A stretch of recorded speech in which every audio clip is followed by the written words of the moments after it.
Hello students.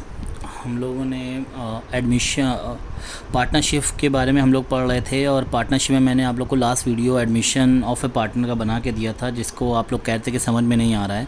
तो मैं उस वीडियो को एक बार दोबारा बना रहा हूँ जिससे कि आप सब लोगों को वो क्लियर हो जाए। उसमें थोड़ी सी दिक्कत आ गई थी उस वीडियो में, जब मैंने कंप्रेस किया तो उसका रेजोल्यूशन कम हो गया, जिस वजह से आप लोग को वहाँ पे राइटिंग समझ में नहीं आ रही थी। तो उसी वीडियो को मैं दोबारा सही से बना रहा हूँ और उम्मीद करता हूँ कि ये आपको समझ में आएगी। ठीक है, तो हम लोग का जो पहला टॉपिक है इसके बाद वो है admission of A partner. Admission का मतलब मैंने बताया था आप लोगों को, जब कोई नया पार्टनर फॉर्म में इंटर करता है तो उसको हम लोग बोलते हैं एडमिशन ऑफ ए पार्टनर। ठीक है ना। तो जब कोई पार्टनर फॉर्म में इंटर करता है तो बहुत सारे चेंजेस होते हैं फॉर्म में। फॉर्म का पूरा जो पार्टनरशिप एग्रीमेंट है वो पूरा चेंज हो जाता है। ठीक है, उसी में से सारे चेंजेस को ही हम लोग को पढ़ना है कि जब कोई पार्टनर फॉर्म में एडमिशन लेता है या नया पार्टनर फॉर्म में एंटर करता है तो कौन कौन से चेंजेस आते हैं। उसी में सबसे पहला जो चेंजेस है वो हम पढ़ने जा रहे हैं कैलकुलेशन ऑफ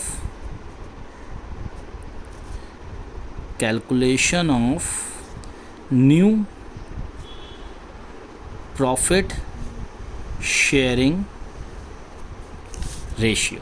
सबसे पहला पॉइंट जो हम लोग में पढ़ना है वो ये है calculation of new profit sharing ratio. अब ये है क्या, पहले तो इसको समझ लेते हैं। जब कोई नया पार्टनर आपकी फर्म में इंटर करता है तो वो प्रॉफिट में से कोई ना कोई हिस्सा ज़रूर लेगा। ठीक है, क्योंकि यही मोटिव होता है, जो भी पार्टनर्स बनता है बिना प्रॉफिट के कोई भी वर्क करना नहीं चाहता। ठीक है, तो जो भी पार्टनर्स नया पार्टनर फर्म में इंटर हुआ है तो वो प्रॉफिट में से थोड़ा सा हिस्सा वो लेगा। तो उसकी वजह से जो पुराने पार्टनर्स हैं उनके रेशियो में भी चेंजेस आ जाएंगे। तो जब नया पार्टनर एडमिट होता है तो उस केस में हम लोगों को सबसे पहला काम जो करना होता है वो ये निकालना होता है न्यू प्रॉफिट शेयरिंग रेशियो। ठीक है, इसको मैं एक एग्जांपल से भी समझा देता हूँ आप लोगों को। सपोज़ करो दो पार्टनर हैं, एक पार्टनर ए है और एक पार्टनर बी है। ठीक है, ये आपस में प्रॉफिट शेयर कर रहे हैं। मैंने मान लिया दोनों आपस में 50-50% प्रॉफिट शेयर कर रहे हैं। ए भी 50% प्रॉफिट अर्न कर रहा है और बी भी 50% प्रॉफिट अर्न कर रहा है इनिशियल स्टेज में। ठीक है, दोनों लोग 100% प्रॉफिट अर्न कर रहे हैं और ए का प्रॉफिट है 50% और बी का प्रॉफिट है 50%। यहाँ पे मैं परसेंटेज में भी समझा रहा हूँ, उसके बाद मैं फ्रैक्शन में भी आप लोग को समझा दूँगा कि परसेंटेज थोड़ा सा इजी होता है। फिर एक नया पार्टनर आया सी। ठीक है, एक नया पार्टनर सी एडमिट हुआ।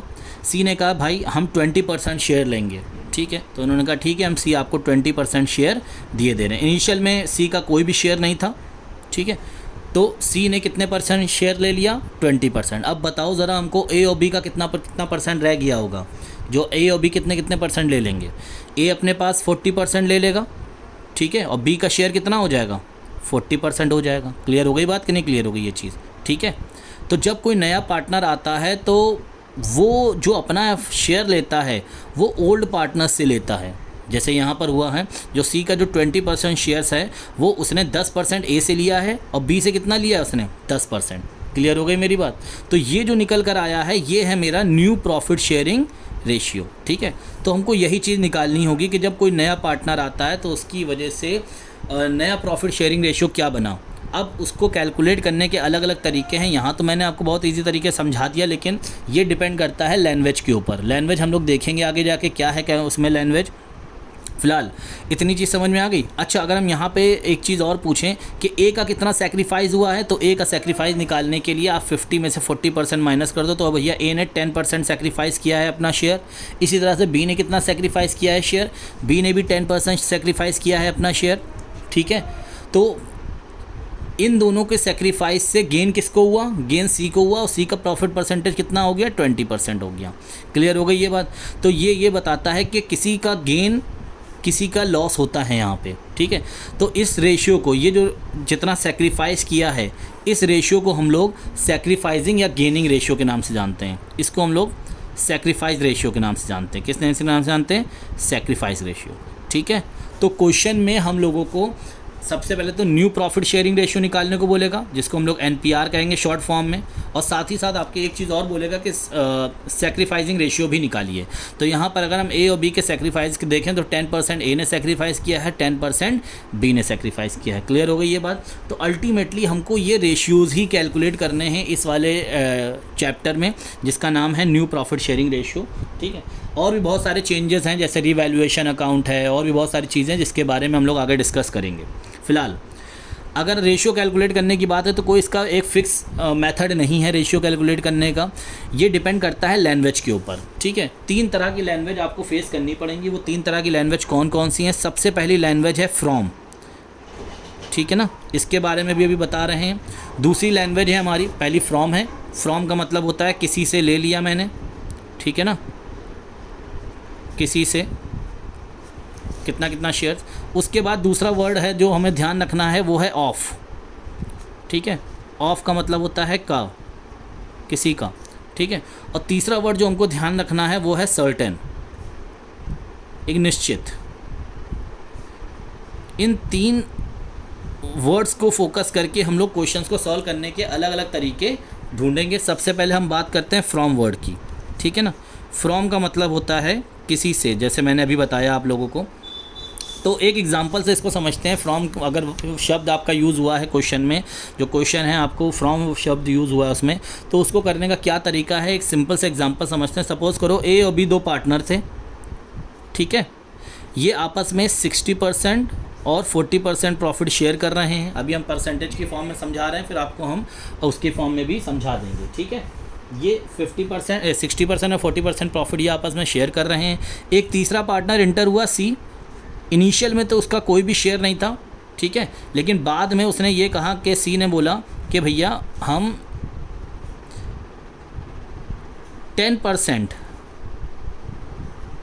फ्रॉम ए से लेंगे एंड 5% हम फ्रॉम बी से लेंगे। क्लियर हो गई बात ये? तो उसने सी एक एडमिट हुआ, सी ने एडमिशन लिया फॉर्म में, और किस कंडीशन पे एडमिशन लिया कि 10% शेयर्स वो ए से लेगा फ्रॉम ए, और 5% शेयर्स वो किससे लेगा, फ्रॉम बी, ठीक है। तो इससे क्या इफ़ेक्ट पड़ेगा आपको, जब भी ये फ्रॉम वर्ड आपको मिल जाए तो आपको कुछ नहीं करना है, जितना भी ये शेयर मांग रहा है वो शेयर ए और बी में से माइनस कर दिया जाएगा, ठीक है ना। तो फ्रॉम वाले कीवर्ड जब आपको मिल जाए तो आपको कुछ नहीं करना है, आपको सिर्फ और सिर्फ माइनस करना है। क्या करना है? माइनस। जितना शेयर ए से और जितना शेयर से वो बी से मांग रहा है, तो ए और बी में के शेयर में से उतना माइनस कर देना है आपको। तो बताओ ए में से कितना माइनस किया जाएगा? ए के शेयर्स में से 10% माइनस करेंगे, बी के शेयर्स में से हम कितना माइनस करेंगे? 5% माइनस करेंगे।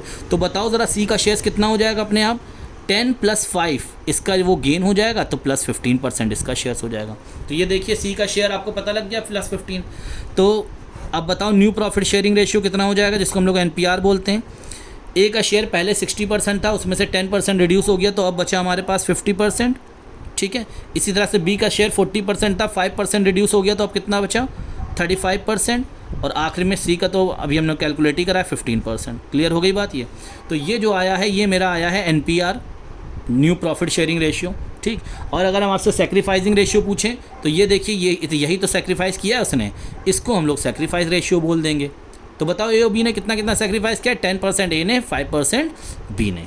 यहाँ तक किसी को कोई डाउट है? समझ में आ गया होगा ये चीज़, ठीक है। ये चीज़ हमने परसेंटेज में बात करी। अब एक एग्जांपल भी इसका हम लोग समझ लेते हैं, ठीक है। सपोज़ करो ए और बी 2 पार्टनर्स हैं, मैं दूसरे पेज में कर रहा हूँ उसको। इसमें आप लोगों को एक बार देख लीजिएगा सारी चीज़ें जो मैंने बताई हैं,